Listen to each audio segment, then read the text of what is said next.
नमस्कार दोस्तों, अंग ISPCS एकेडमी में आपका स्वागत है। मैं हूं उदयकांत और आपके सामने 67 बीपीएससी जीएस मेंस का एक महत्वपूर्ण सेक्शन जो जीएस फर्स्ट पेपर का सेकंड सेक्शन होता है, करेंट अफेयर्स और इंटरनेशनल रिलेशन से संबंधित, वहां से कुछ संभावित प्रश्न का लिस्ट लेकर के आया हूं। बहुत सारे स्टूडेंट का मैसेज आया, कॉल भी आया और कई लोग घबराहट के भी शिकार हैं, क्योंकि मैक्सिमम इस बार जो है 67th में जो नए स्टूडेंट हैं, खास करके जो पहली बार एग्ज़ाम दे रहे हैं, उसमें से बहुत सारे लोग ऐसे हैं जो सर्विस में हैं ऑलरेडी, कोई दूसरी सेवा में हैं, या तो कई पहली बार जो है अच्छा स्कोर कर रहे हैं। उन्होंने कोचिंग नहीं किया, उन्होंने ऑप्शनल नहीं पढ़ा, जीएस नहीं पढ़ा है। अभी जो है जब प्रोविजनल आंसर की जब बीपीएससी का आया, इसके बाद सेफ स्कोर होने के बाद अब वो तैयारी करना स्टार्ट कर रहे हैं और परेशान हैं। बहुत सारे लोगों से जो सीनियर हैं या तो फिर जो टीचर्स हैं, उनसे सहायता ले रहे हैं कि सर क्या इतना कम समय में क्या पढ़ें, कोचिंग करना सही रहेगा या तो फिर सेल्फ स्टडी करें। तो बड़ा असमंजस की स्थिति है, इतना कम समय मिला है। तो मेरा मानना है कि चलो ऐसे स्टूडेंट के लिए हम लोग यूट्यूब पे, हालांकि अभी नया ही मैं यूट्यूब पे आया हूँ, लेकिन मैं टीचिंग कराता रहा हूँ, तो ऐसे बहुत सारी समस्याएं स्टूडेंट के सामने हैं। तो मैं व्यक्तिगत तौर पर चाहता हूँ कि ऐसे स्टूडेंट जो कि कोचिंग संस्थान से नहीं जुड़े हैं और जिनकी तैयारी नहीं हुई है, तो उसके लिए मैं कुछ मार्गदर्शन कर पाऊँ तो बहुत बेहतर होगा और अच्छे तरीके से उनका तैयारी हो पाए। तो आप लोग खुद सेल्फ स्टडी की ओर भी ध्यान दें, और जो जहाँ कोचिंग कर रहे हैं तो ठीक है, कोचिंग करते भी रहें, लेकिन जो मैं आपके सामने आज टॉपिक लाया हूँ उसको भी देखें और उस आधार पे तैयारी करें। देखिए, यह जो सेक्शन है, second section GS first paper का, जीएस फर्स्ट पेपर का है ना, सेक्शन सेकेंड है ना, जीएस फर्स्ट पेपर।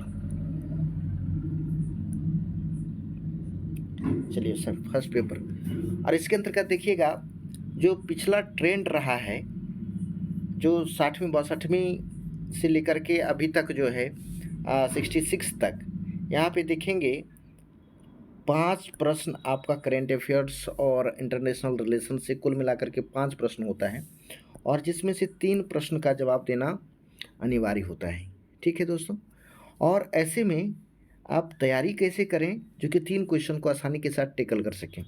66 का आपने क्वेश्चन देखा होगा, जो सिलसिलेवार तरीके से, जो बड़ा सिंसियर तरीके से तैयारी कर रहे हैं, तो देखे होंगे कि आपके पास मात्र 3 प्रश्न ही लिखने को था जो थोड़ा तैयारी कर रहे थे। अदरवाइज 2 प्रश्न ऐसा था जो कि या तो बहुत कम मात्रा में कंटेंट प्राप्त था उस समय तक, या तो फिर बहुत ज़्यादा उसके बारे में कुछ जानकारी वहाँ नहीं था। इसका रिजल्ट पे भी काफ़ी ज़्यादा प्रभाव देखने को मिला है।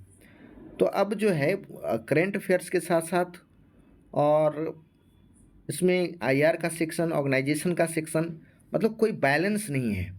इसलिए ये वाला जो आप खंड देख रहे हैं, इसमें सबसे ज़्यादा जो प्रॉब्लम है वो देखने को मिलेगा अनिश्चितता, कि उसका एक तरह से ट्रेंड सेटअप नहीं है कि इतना प्रश्न आईआर से पूछा जाएगा तो इतना करंट अफेयर से पूछा जाएगा, ऐसा कुछ नहीं है। जहाँ से ही होता है, तो मैं एक उदाहरण देना चाहूँगा कि 64th में 64वीं बीपीएससी में देखिएगा कि मैक्सिमम क्वेश्चन जो है आईआर सेक्शन से ही पूछ दिया था। उसी तरह से 65th में आप देखें, उसमें भी ज़्यादातर प्रश्न जो है आईआर से नहीं था, उसमें संगठन से था, 1-2 प्रश्न आईआर से था। फिर आपका देखिएगा जो आपका ब्राज़ील के जो अमेज़न है, वहाँ पे आग लगी थी तो पर्यावरण से जोड़ करके पूछ लिया था। तो एक तरह से देखा जाए कि ट्रेंड फिक्स नहीं है कि कहाँ से प्रश्न होगा। और 66 में तो हद ही हो गई, संगठन से 2-3 क्वेश्चन पूछ दिया गया। 2 क्वेश्चन तो संगठन से पूछ दिया गया, एक ब्रिक्स पूछ दिया और एक यूरोपियन यूनियन के साथ पूछ दिया। तो एक इस तरह से देखा जाए कि दोस्तों कि क्या पूछेगा, ये गेस करना, खास करके जितने भी टीचर्स हैं या जितने भी अनुभवी स्टूडेंट हैं जो कि ऑलरेडी बहुत बार से वो दे रहे हैं, और जितने भी सफल कैंडिडेट हैं, यहाँ से गेस करना बड़ा मुश्किल है। इसलिए तब पर भी उसमें कुछ जो है सेक्टर वाइज बाँट करके देखें तो आपको बड़ा आसानी होगी इसको देखने में। तो हमारे सामने कुछ प्रश्न का सूची है और इसको आप लोग देखने का प्रयास करें कि देखिए इसमें आपका आईआर का सेक्शन है, ऑर्गेनाइजेशन का सेक्शन है और कुछ करेंट इशू हैं। और करेंट इशू में भी देखेंगे कि इसको 2 पार्ट में बाँट करके देखा जा सकता है। एक तो आप देखें कि आप नेशनल इशू को इंडिया लेवल पे और एक स्टेट यानी कि बिहार से संबंधित एग्ज़ाम है तो यहाँ से भी आप देख सकते हैं। तो इस तरह से आप पार्ट पार्ट में बाँट दीजिए। आईआर से देखिए हो सकता है कि 1-2 प्रश्न हो तो 64वीं में तो लगभग 5 में से 4 प्रश्न देखें तो आईआर से ही पूछ दिया गया था। तो एकदम एक तरह से कहें कि अनइवन है, क्या पूछेगा यहाँ से कहना मुश्किल है। लेकिन हाँ, यदि तीनों तरीके से हम लोग देख लेते हैं तो आसान हो जाएगा तैयारी करना। तो देखते हैं कि आईआर में क्या-क्या इस बार जो है इम्पोर्टेंट हो सकता है। तो सबसे पहले कुछ जो महत्वपूर्ण जो आजकल चर्चा में जो रहा है उसको हम लोग देखते हैं कि एक तरह से देखें तो अभी इंडिया और श्रीलंका का जो संबंध इस बार द्विपक्षीय संबंध यानी बायलैटरल जो रिलेशन है ये काफ़ी इम्पोर्टेंट हो जाता है, इसलिए क्योंकि जो श्रीलंका में जो आर्थिक संकट यानी कि जो इकोनॉमिक क्राइसिस वहाँ पे जो आया, वहाँ पे इंडिया का जो भूमिका रहा है वहाँ से प्रश्न पूछा जा सकता है। उसी तरह से देखेंगे कि रसिया और यूक्रेन के बीच में संघर्ष के बाद ये वाला भी प्रश्न काफ़ी इम्पोर्टेंट है, रसिया यूक्रेन संघर्ष। इसके बाद इंडिया रसिया रिलेशन भी पूछा जा सकता है और इंडिया यूक्रेन रिलेशन भी पूछा जा सकता है। तो एक तरह से यहाँ भी आप अनुमान लगा सकते हैं कि जो चर्चा में है कि आईआर सेक्शन में ये चीज़ें आपके सामने हो सकती हैं, ठीक है। इसके बाद हम लोग देखेंगे कि इंडिया जापान रिलेशन, जो इंडिया जापान बायलैटरल रिलेशन है, क्योंकि अभी हाल फिलहाल में ही भारत और जापान के बीच में जो इतना नज़दीक संबंध बना है उसमें सबसे ज़्यादा भूमिका माना जाता है शिंजो आबे की। और जो एशिया पैसिफिक है यानी कि इंडो पैसिफिक जिसका नाम पड़ गया है, या तो फिर क्वाड जैसे संगठन का एक आइडिया जो है सबसे पहले उन्हीं के पास आया है। तो अभी जो उनकी डेथ हुई है तो हो सकता है इंडिया जापान रिलेशन पूछा जा सकता है, तो इसको भी आप लोग तैयार कर लेंगे। इसके बाद इंडिया यूएस एवरग्रीन है, हालांकि बहुत ज़्यादा नहीं पूछा गया है लेकिन आपको तैयार कर लेना चाहिए कि कभी भी इस तरह के प्रश्न पूछे जा सकते हैं। इंडिया चाइना काफ़ी दिनों से चर्चा में है लेकिन प्रश्न नहीं पूछा गया है, लेकिन रिस्क नहीं लेना है, ये भी तैयार आपको करना चाहिए। इंडिया नेपाल रिलेशन आप कर सकते हैं क्योंकि आपका सिलेबस में है पड़ोसी देशों के साथ संबंध, ये बिल्कुल कर लें। इसके बाद इंडिया बांग्लादेश, यह भी आप कर सकते हैं। और इसके अलावा भी देखिएगा हम लोग अभी हाल फिलहाल में ही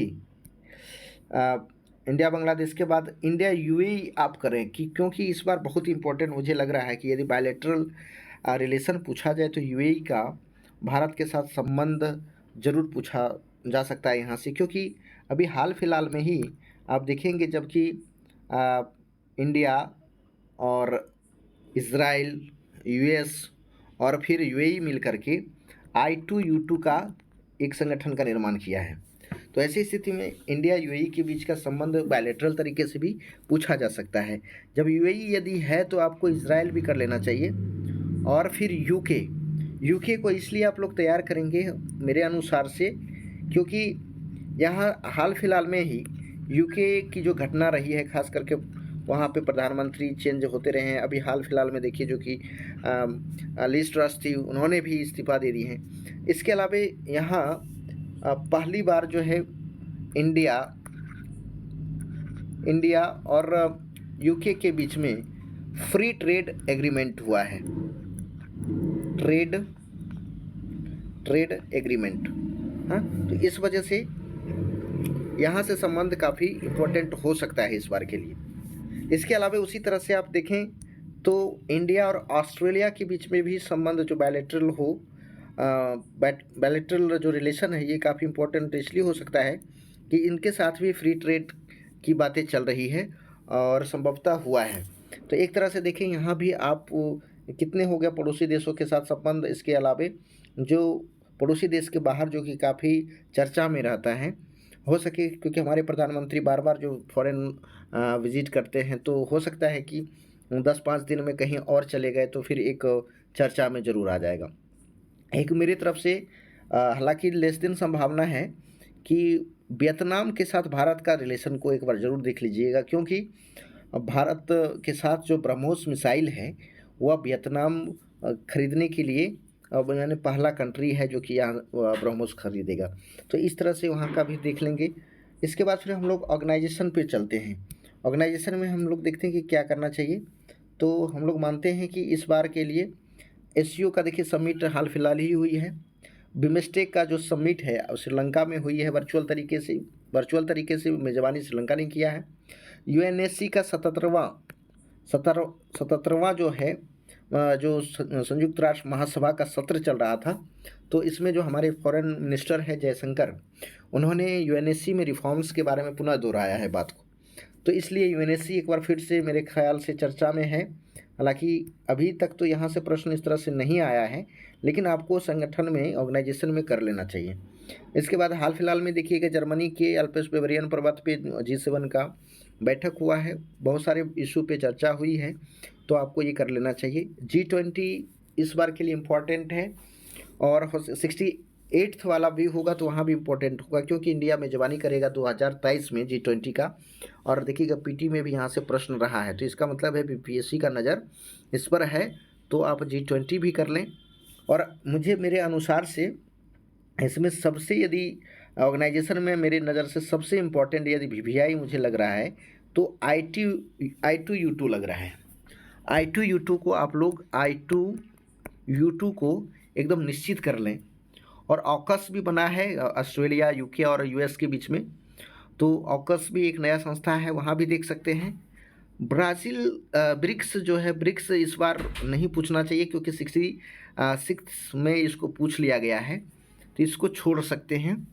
हाँ, रसिया यूक्रेन संघर्ष के बाद नाटो चर्चा में आया है, तो मेरे ख्याल से नाटो किया जा सकता है। कि आएगा या नहीं आएगा ये मुझे नहीं पता, लेकिन क्योंकि चर्चा में है तो तैयारी करने के क्रम में एक बार ज़रूर संगठन में नाटो को देखना चाहिए। और आसियान को यदि तैयार कर लेंगे तो फिर फॉरेन पॉलिसी में बहुत कुछ चीज़ें जो है यहाँ से कोट करने को मिल जाएगा। ठीक है, इसके बाद फिर देखिए ऑर्गेनाइजेशन भी हो गया, आईआर भी हो गया। और करेंट इशू में हम लोग देखें तो करेंट इशू में क्या करना चाहिए, तो करेंट इशू में मेरे ख्याल से इस बार नेशनल और स्टेट बिहार से भी बांट करके देख लेंगे।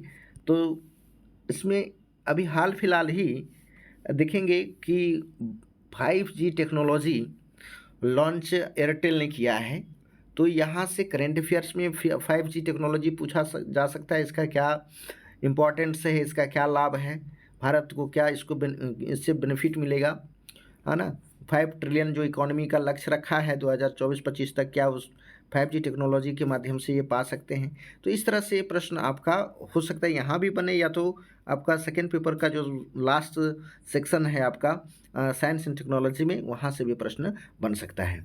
इसी प्रकार से COP26 का जो बैठक है ग्लासगो में हुआ था स्कॉटलैंड में, तो वहाँ से क्योंकि पर्यावरण से जुड़ा हुआ प्रश्न देखिएगा आईआर सेक्शन में रहता है जलवायु परिवर्तन से, तो वहाँ से देखिए आपका संभावना बन सकता है। हाल फिलहाल में काफ़ी इकोनॉमिक्स में भी पूछा जा सकता है, करंट अफेयर्स में भी बनता है कि भारत का जो गिरती हुई मुद्रा है ना, तो इस गिरती हुई मुद्रा का क्या कारण है, क्या इम्पैक्ट इकोनॉमी पे पड़ सकता है, और इसमें बेहतरी लाने के लिए आप क्या उपाय बता सकते हैं। तो इस तरह से मेरे नज़र से कुछ जो इम्पोर्टेंट टॉपिक आपको नेशनल लेवल पर लगता है, और भी कुछ आएगा तो फिर मेरे दिमाग में तो मैं ज़रूर बताऊंगा, लेकिन अभी इतना ही मेरे माइंड में आ रहा था। यहाँ पे आपको करना चाहिए। और बिहार से इस बार मुझे लगता है कि आपको ये क्वेश्चन कर लेना चाहिए, पता नहीं पूछेगा या नहीं पूछेगा, लेकिन संभावित है कर लेना चाहिए। जातिगत जनगणना बिहार सरकार करवा रही है और इसका सामाजिक इम्पैक्ट पूछा जा सकता है कि किस प्रकार से सामाजिक आर्थिक तौर पर आर्थिक रूप से प्रभावित हो सकता है, क्या इम्पैक्ट पड़ेगा, उसका क्या सकारात्मक पक्ष है, क्या नकारात्मक पक्ष है। कुल मिलाकर के यही प्रश्न आपके सामने सेकेंड सेक्शन जो फर्स्ट पेपर जीएस का है जीएस का जो फर्स्ट पेपर है ना, तो यहाँ पे ये जो सेकेंड सेक्शन का जो आईआर और करेंट अफेयर से संबंधित कुछ महत्वपूर्ण जो प्रश्न हैं यही रहने की संभावना है। और भी यदि किसी तरह का करेंट अफेयर से यदि कुछ नया टॉपिक्स चर्चा में दिखेगा यानी बर्निंग होगा तो मैं ज़रूर आपके सामने लेकर के आऊँगा। लेकिन अभी हाल फिलहाल में देखिए 2 और सूचकांक पे काम कर लीजिएगा। ये सूचकांक जो हैं मैं बता दूं कि जो अभी ग्लोबल हंगर इंडेक्स जो आया है ना, यानी कि विश्व भूखमरी सूचकांक, इसमें भारत का पोजीशन 107वां है। तो इसको भी क्योंकि सूचकांक पूछने का आदत रहा है बीपीएससी का, तो यहाँ से पूछा जा सकता है। और हाल फिलहाल में बहुआयामी गरीबी सूचकांक भी आया है, तो ये भी आपको कर लेना चाहिए। तो बहुआयामी गरीबी सूचकांक और ग्लोबल हंगर इंडेक्स, तो कुल मिलाकर के देखा जाए तो इतना आप तैयार करें और यहाँ से 3 प्रश्न आ जाना चाहिए, यह संभावित है। और भी आप लोगों को लगता है कि इसमें और भी कुछ टॉपिक किया जा सकता है तो निश्चित करें, लेकिन तत्काल मुझे ख्याल से जो कि पहली बार एग्ज़ाम दे रहे हैं, जिसको कोई आइडिया नहीं है, तो आप इतना तैयार कर लें तो निश्चित है कि आईआर सेक्शन में आप बड़ा कंफर्टेबल रहेंगे, आराम से एग्ज़ाम में लिख सकते हैं। आज का वीडियो कैसा लगा दोस्तों, कमेंट कीजिएगा और लोगों को बताइएगा और सब्सक्राइब भी कीजिएगा। अभी मेरा नया ही चैनल है, तो आप सभी को देखने के लिए बहुत बहुत धन्यवाद।